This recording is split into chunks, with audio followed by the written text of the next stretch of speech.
Salut tout le monde, j'espère que vous allez bien. Aujourd'hui, je vous retrouve dans une nouvelle vidéo, pas très originale, mais vu que je l'avais fait il y a quelques années, je me suis dit pourquoi pas le refaire maintenant, aujourd'hui. Donc ça va être 10 faits sur les chevaux et moi. Donc sans plus tarder, c'est parti.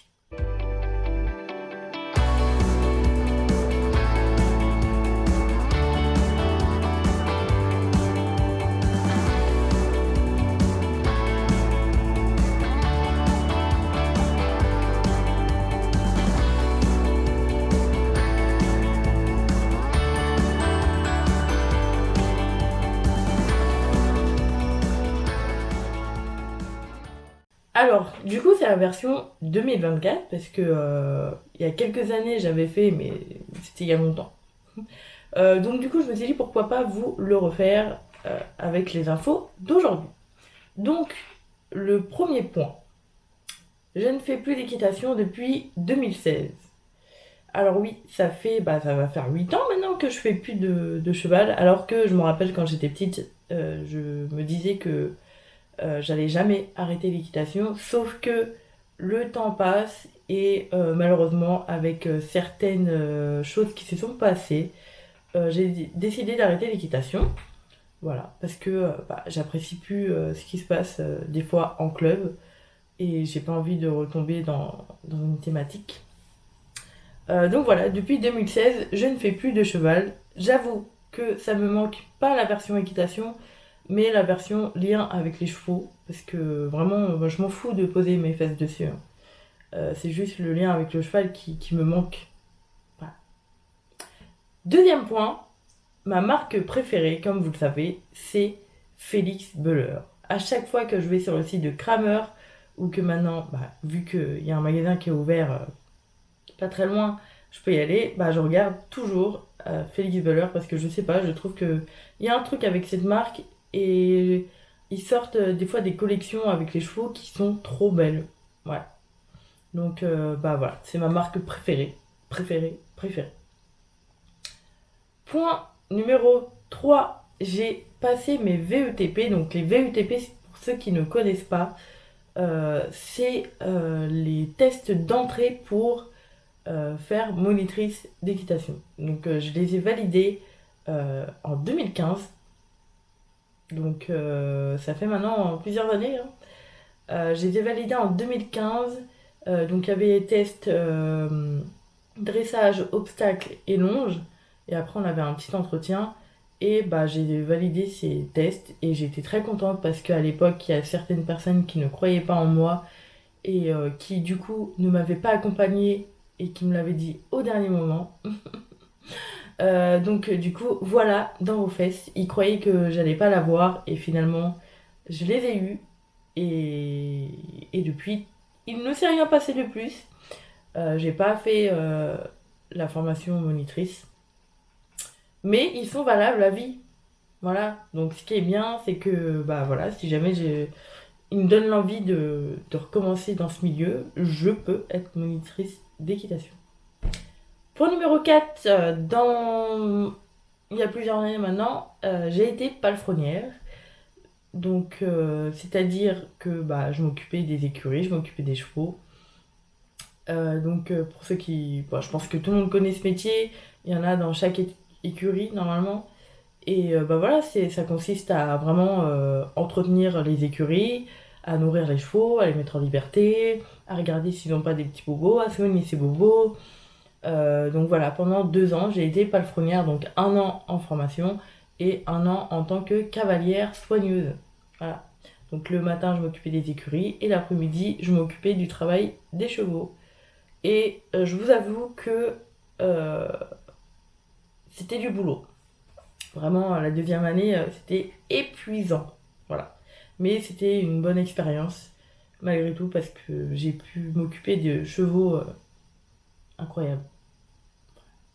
Fait numéro 5, alors c'est très étonnant, mais j'adore le lien avec les chevaux, j'adore la communication avec, mais par contre la voltige, je déteste ça. Peut-être parce que j'en ai pas fait beaucoup, voire jamais, enfin si j'en ai fait 1 ou 2 fois, mais ça m'a pas attiré. J'ai peur de faire mal au cheval en fait, et voilà quoi, j'aime pas. C'est bizarre, hein, parce que la voltige, c'est beau à regarder, c'est beau, mais alors, moi, dessus, non. En plus, bah, c'est un peu bizarre, mais j'ai un peu le vertige. J'aime pas trop quand je suis pas dans une situation très en sécurité, vous voyez. Donc, j'ai un peu de mal avec ça. Voilà. Fait numéro 6, j'ai toujours voulu essayer l'endurance. C'est un truc qui m'a toujours plu et qui m'a toujours donné envie d'aller. C'est l'endurance, je sais pas, c'est le fait d'être dans la nature et d'être avec le cheval, de gérer la course, de regarder les paysages. Tout ce qu'il y a en rapport avec l'extérieur, la randonnée et du coup l'endurance, ça m'a toujours attiré. Je sais pas pourquoi, mais je pense que c'est plus vers le lien qu'il y a avec le cheval dehors. Ouais, tout ce qui est comme ça, j'adore. Alors pourquoi pas essayer un jour, hein. Je connais une écurie pas très loin de chez moi qui propose du coup des randonnées et qui fait aussi de l'endurance. Donc peut-être qu'un jour, j'irai voir. Fait numéro 7, je ne peux toujours pas mettre de bottes. Et ça, c'est quelque chose qui m'ennuie fortement parce que même dans la vie de tous les jours, j'ai du mal à mettre des bottes. Depuis que j'ai été dans un magasin qui s'appelle Pad, que j'ai voulu du coup changer mes chaussures d'équitation, j'ai voulu partir sur un modèle de bottes et la vendeuse m'a dit que j'avais des tiges courtes. Donc du coup que les bottes ne m'allaient pas forcément et qu'il fallait faire du sur-mesure. Je pense qu'on est plusieurs dans cette situation, mais alors moi, faire des bottes sur mesure, c'est non merci, ça coûte un bras. Je sais pas, je trouvais ça classe les bottes. Je sais pas, avec les lacets alors qu'il y en a pas. Je sais pas, je trouve que ça fait une fine jambe. Mais alors moi, vu que j'ai des tiges courtes et que j'ai des gros mollets, impossible de mettre des bottes. J'en ai mis une ou deux fois dans ma vie, mais les fermetures éclairs se sont pétées, donc je me suis dit plus jamais. Et puis en fait, les boots et les chaps, ce qui est bien, c'est que tu peux enlever les chaps et du coup tu peux être chaussettes libres quand il fait trop chaud. Sauf en montant. Les chaps en montant, c'est vrai que c'est important de les mettre. Fait numéro 8, alors oui, dans ma jeunesse, j'ai toujours voulu faire des métiers en rapport avec les chevaux, donc éthologue, garde à cheval. Je voulais faire aussi du tourisme équestre, je voulais être monitrice, je voulais être avec les chevaux. Et voilà, il y a plusieurs métiers qui me sont apparus comme ça durant ces dernières années. Mais c'est vrai que celui du tourisme équestre, ça m'a toujours. C'est toujours un petit peu dans ma tête, vous voyez, c'est dans un petit coin. C'est fermé, mais c'est là, vous voyez, c'est présent. J'ai toujours voulu faire du tourisme équestre, voilà, avoir des gîtes équestres et proposer des balades à des personnes avec leurs chevaux ou avec mes chevaux, que je n'ai pas. Et je sais pas, j'ai fait plein de trucs, j'ai préparé plein de trucs. Mais du coup, comme j'étais jeune, je voyais pas encore le coût de la vie et le coût des chevaux. Donc, bah voilà, on sait jamais si un jour je deviens milliardaire, je proposerai peut-être des balades. Non, je rigole. Non, mais dans ce coin, en Ile-de-France, c'est un peu compliqué. Comme je vous l'ai dit, pour avoir un cheval, pour faire son métier dans le monde du cheval, l'Île-de-France, c'est corsé. Fait numéro 9, je ne pourrai plus monter en club. C'est finito pipo, alors que le lien avec les chevaux commence à me manquer, mais vraiment, je ne pourrai plus monter en club. Je déteste les cours. Je trouve que c'est toujours les répétitifs, c'est toujours les mêmes cours. Alors pour avoir des gens qui critiquent la manière dont tu montes, la manière dont tu t'habilles, la manière dont tu fais les choses, non merci. Je crois que ça c'est le pire d'ailleurs. Et voilà, je sais pas, libérer les chevaux, donner-leur un petit peu plus de liberté, parce que là les pauvres des fois dans les clubs, ils font toujours la même chose, ils sont toujours enfermés dans les box, et c'est pas ça qu'il faut. Bon en fait je crois que je suis dans la mauvaise région. Ouais.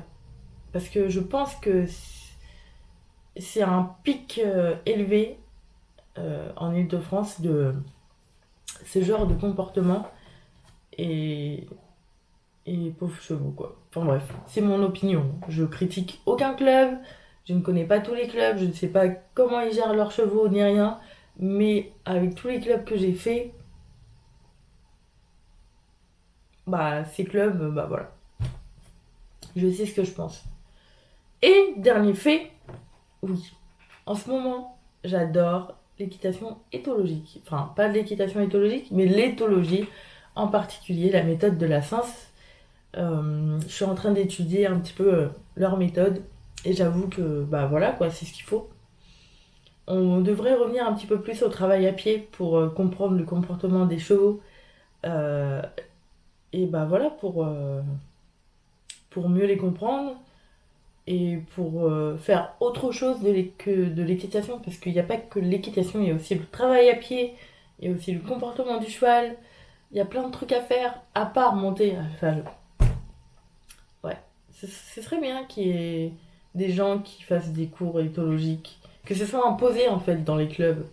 Parce que c'est vrai que quand tu montes en club, tu fais que ça, que tu montes, tu montes, tu montes. Tu fais pas de longe, tu fais pas de travail à pied, tu fais pas de séances en liberté, tu fais rien de ça. Et c'est dommage, je pense. Parce que si on développerait un petit peu plus ce sens, je pense que ça ferait du bien un petit peu aux chevaux et aux cavaliers qui ont la grossette. Voilà, pardon. Donc voilà, la vidéo est maintenant terminée. Dites-moi en commentaire si vous avez un petit peu les mêmes types que moi. Et si jamais vous êtes d'accord ou pas d'accord avec ce que je dis, n'hésitez pas à me le dire en commentaire. Et sur ce, voilà, la vidéo est maintenant terminée. Je vous souhaite une très bonne journée, une très bonne soirée, et à bientôt.